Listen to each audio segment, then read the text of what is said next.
Ayaan never expected the night to feel this heavy. The invitation had arrived in a group chat he rarely opened anymore. His old classmates were planning a reunion dinner at one of the city's most luxurious restaurants.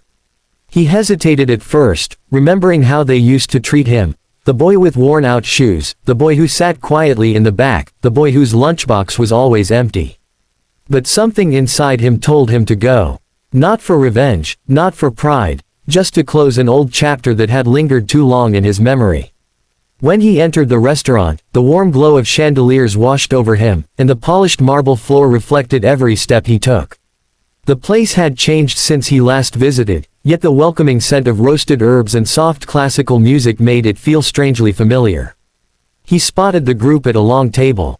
Their laughter echoed loudly, confident, carefree, and filled with the arrogance of people who believed life had been kind only to them.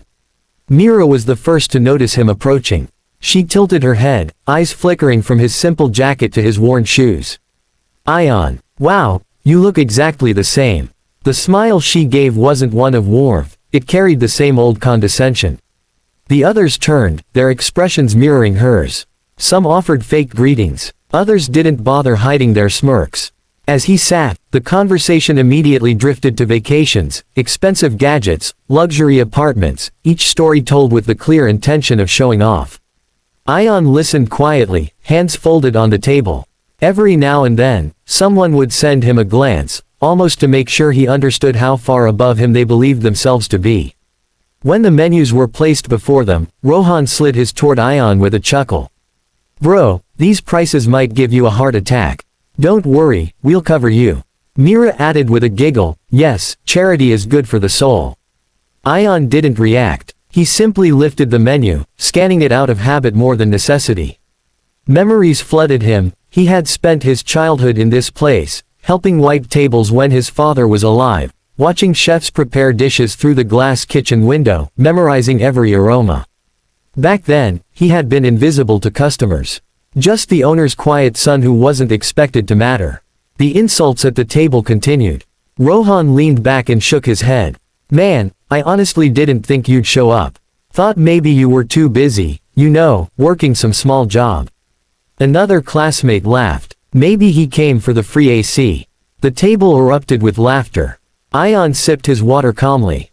He wasn't angry. Not anymore. Life had already shown him far greater battles than their childish arrogance. When the food arrived, the waiter carefully placed dishes before each guest. But when he reached Ayaan, he paused, long enough for everyone to notice. The waiter's expression softened, his voice respectful. "Sir, your usual place in the private lounge is ready whenever you wish. And your father's special red wine collection has been reopened, as you requested." The table fell silent. Forks froze mid-air. Rohan's grin slowly faded. Myra's eyes widened. Ayaan glanced up with a small, knowing smile. "Thank you," he said quietly. But the waiter wasn't finished. He stepped back slightly, looked at the stunned group, and said, "It's good to have you back, sir. Welcome home, welcome back, owner." The last word hit the table like thunder. No one moved. No one breathed. The reality began to dawn on them, slowly, painfully. Ayaan stood, adjusting the same simple jacket they had mocked minutes ago.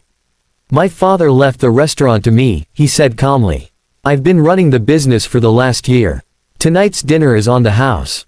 Not because you deserve it, but because I don't want bitterness to follow me anymore." He didn't raise his voice. He didn't need to. The truth carried its own weight.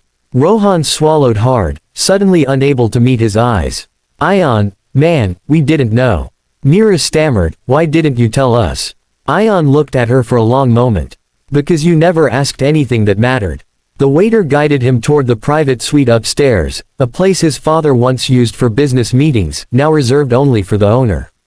As Ayaan walked away, he heard the whispers behind him, regret, embarrassment, guilt. But none of it affected him anymore. Inside the private lounge, the air felt different, quiet, warm, almost healing. The same wooden table his father used to sit at still stood there. Ayaan touched its surface gently, remembering the man who taught him that wealth was never measured by clothes or appearances, but by dignity, kindness, and strength. He stood by the window overlooking the dining hall. The group he once feared now looked small, their pride broken by truth. Yet Ayaan felt no satisfaction in their shock. Only closure. After a few minutes, the waiter brought him a glass of the special wine. "Sir, your father would be proud," he said softly. Ayaan nodded. "I hope so." He looked down at the bustling restaurant below, his restaurant.